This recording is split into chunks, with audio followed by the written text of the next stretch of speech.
Hey everyone, how's it going? Welcome to my channel. For the ultimate experience, put on your headphones, dim the lights, and listen in the dark, especially at night. I'm still getting the hang of narrating in English, so please forgive any errors. I'd love to hear your thoughts. Leave a comment, subscribe, and share the videos.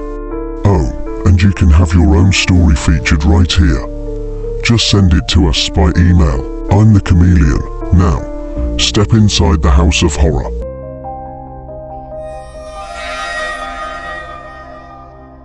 I moved to my dad's when I was 10 and I didn't know anyone in the area except for the family my dad was friends with, a single mom with 3 kids.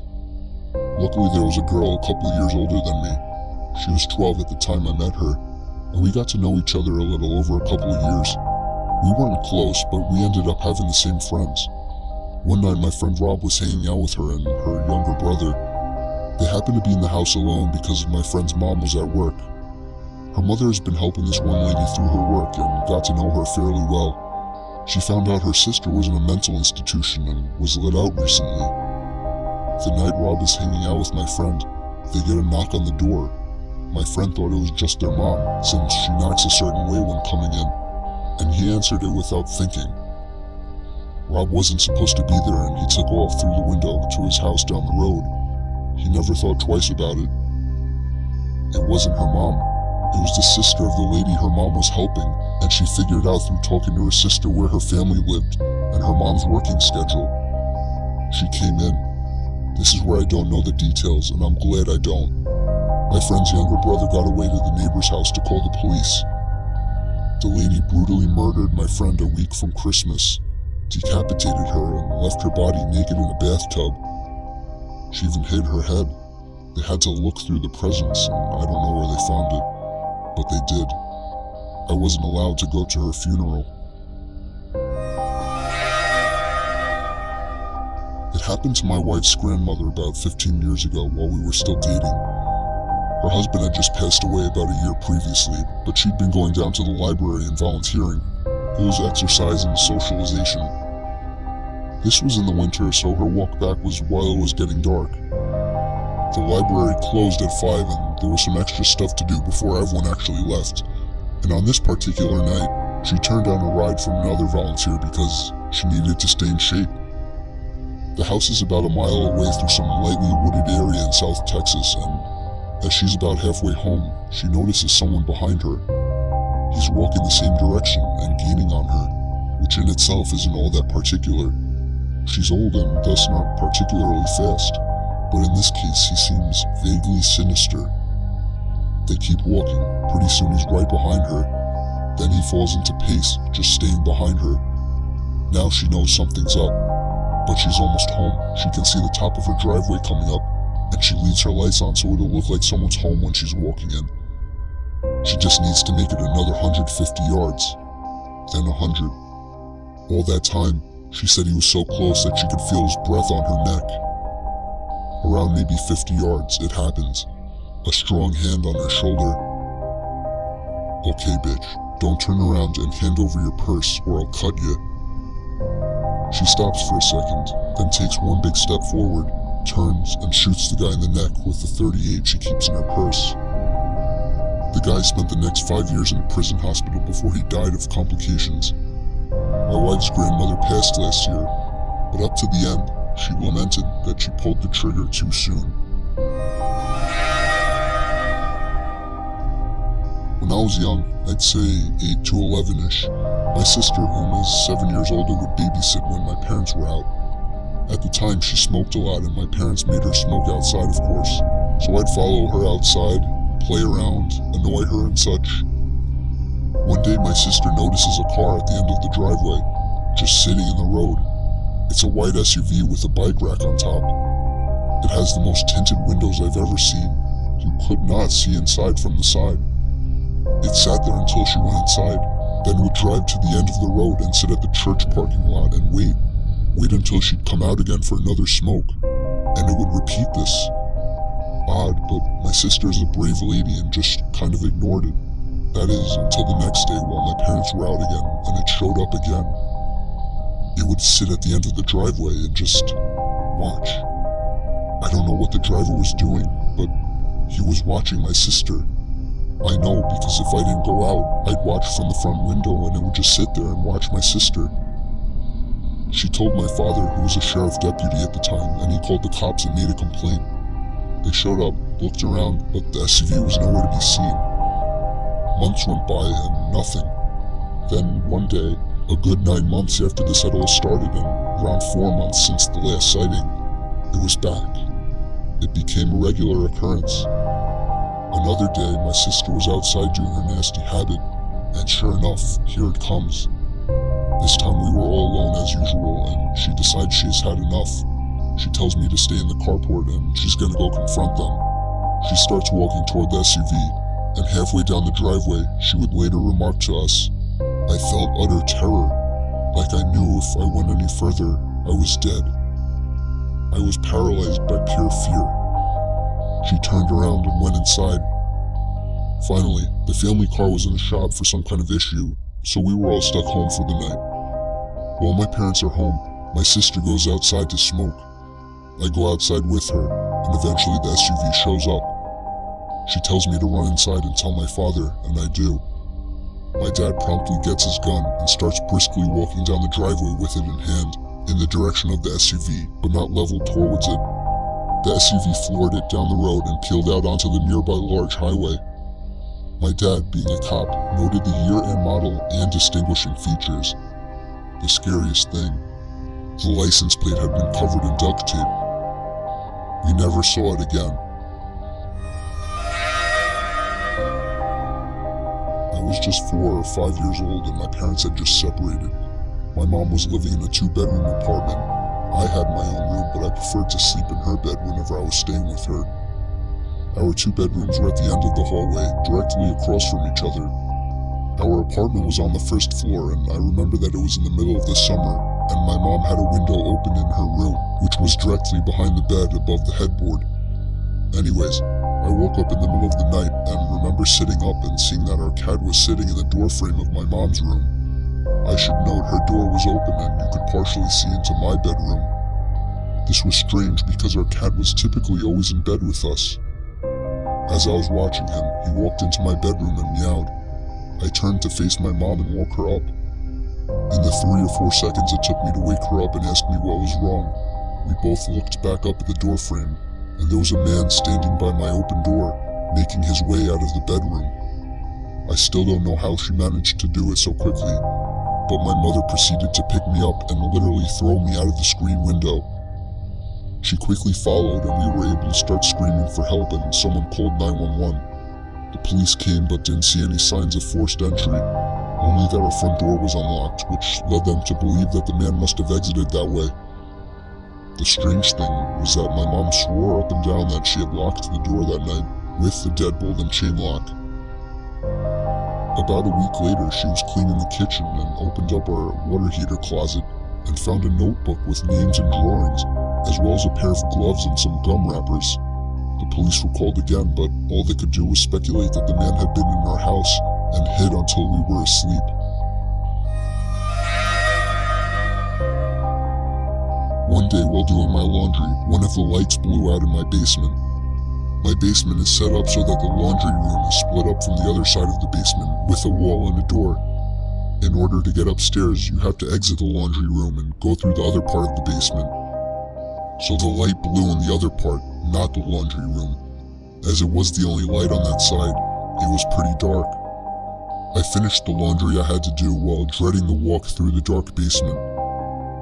I exit the laundry room, get halfway through the basement, and I hear a loud cackle. Imagine a sound people make when they imitate a witch.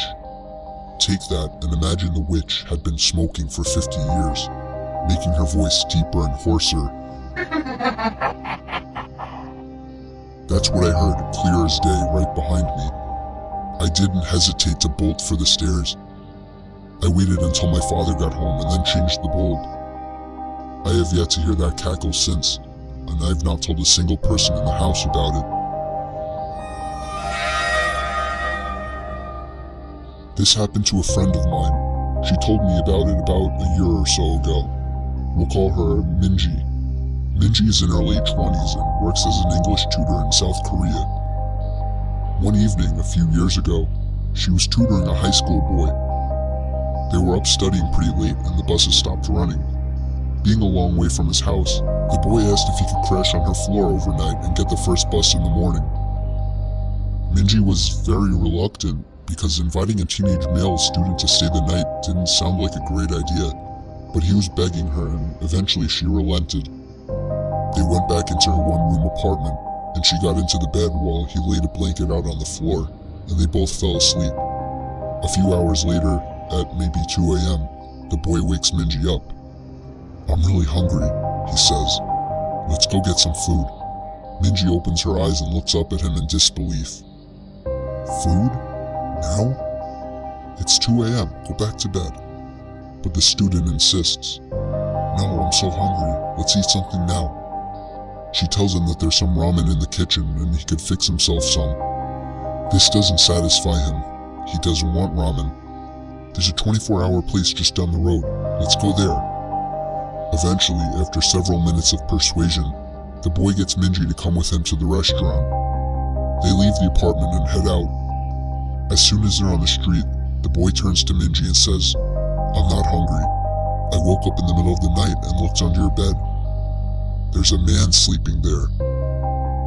They call the police and discover that a homeless man had been living in Minji's apartment, sleeping under the bed for 2 months. The boy only saw him because he was lying on the floor, so he had a clear view under the bed. I was driving a shortcut from 29 Palms, California to Albuquerque, New Mexico. 29 Palms is located in the desolate high desert east of LA. The shortcut was all 2-lane road through total nothingness, except for passing through Amboy. Amboy is a nearly abandoned town nearly as far below sea level as Death Valley. So I was driving by myself in the afternoon and proceeded to drive up into the mountain range between Amboy and I-40. Once I reached the top, I'm driving north through a canyon with high grass on both sides of the road. Up ahead I see some stuff in the middle of the road. As I approach, I slow down to see a red Pontiac Fiero stopped sideways across both lanes. A suitcase open with clothes scattered everywhere and 2 bodies laying face down in the road, a man and a woman. I stop 100 feet or so away, and the hair on the back of my neck is standing up. Being a Marine, I reach under the seat and pull out a 9mm pistol and chamber a round. Something seemed very wrong. It looked too perfect, as if it were staged. An ambush? Something was just wrong. As I scanned the road, I saw a line I could drive. Past the guy in the road on his left, swerve to the right of the woman, behind the Fiero, and I'd be on the other side. I dropped it into first gear, punched it down, and drove the line I planned. I passed the back of the Fiero without hitting it, or either of the bodies in the road. I continued forward a couple of 100 feet and slowed down, so I could breathe and let my heart slow down. As I looked up into the rearview mirror, I saw that the 2 bodies had gotten up to their knees, and 20 or so people emerged from the tall grass on either side of the road by the car and bodies. At that moment, my right foot smashed the gas pedal to the floor and did not let up until I had to slow down for the I-40 East on-ramp. I will never know what would have happened to me had I gotten out of the car to check on the bodies or stopped my car closer to them.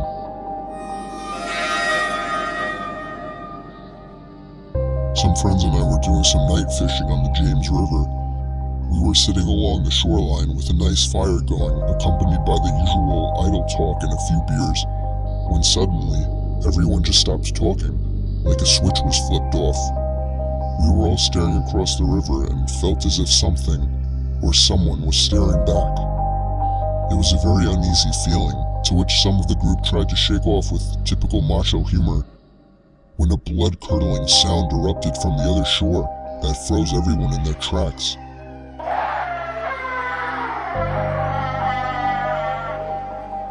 The sound was unlike any other that I had ever heard, and it made every hair on my body vibrate and tingle. The only way I could describe it is it sounded like a wild person with no language skills being gutted alive. No words, just this high-pitched, blood-curdling scream. Nobody moved or said a word. We all just sat there fixed in our stare, when just as suddenly, a second scream was let loose with even more force than the first.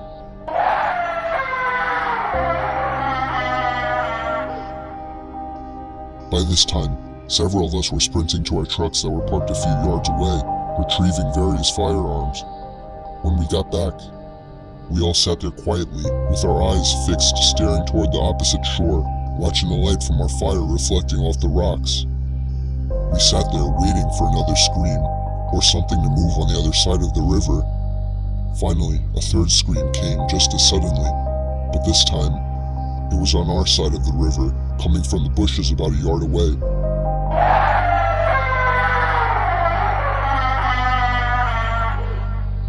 We all hightailed out of there, leaving most of our stuff behind. When we got to our trucks, we heard the scream one more time, just beyond the tree line. We all floored it the hell away from there, and never found out what was making the sounds.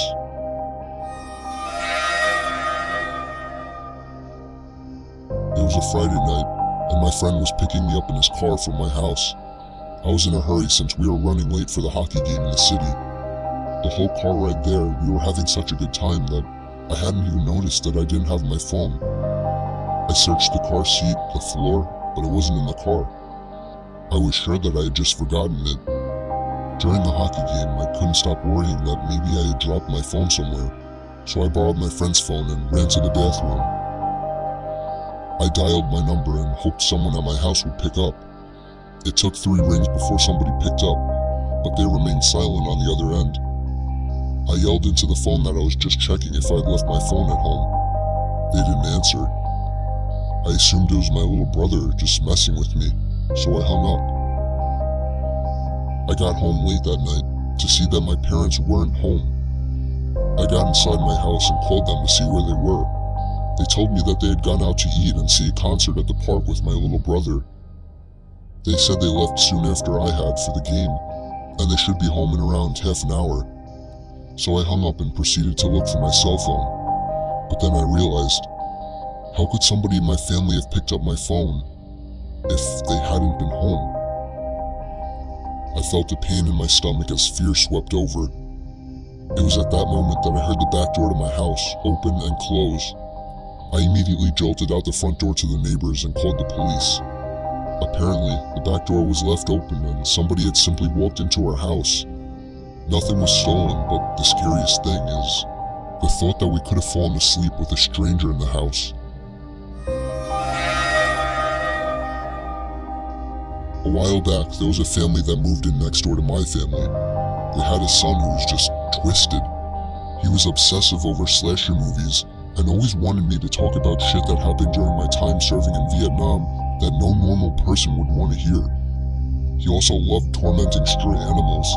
This guy was a whack job.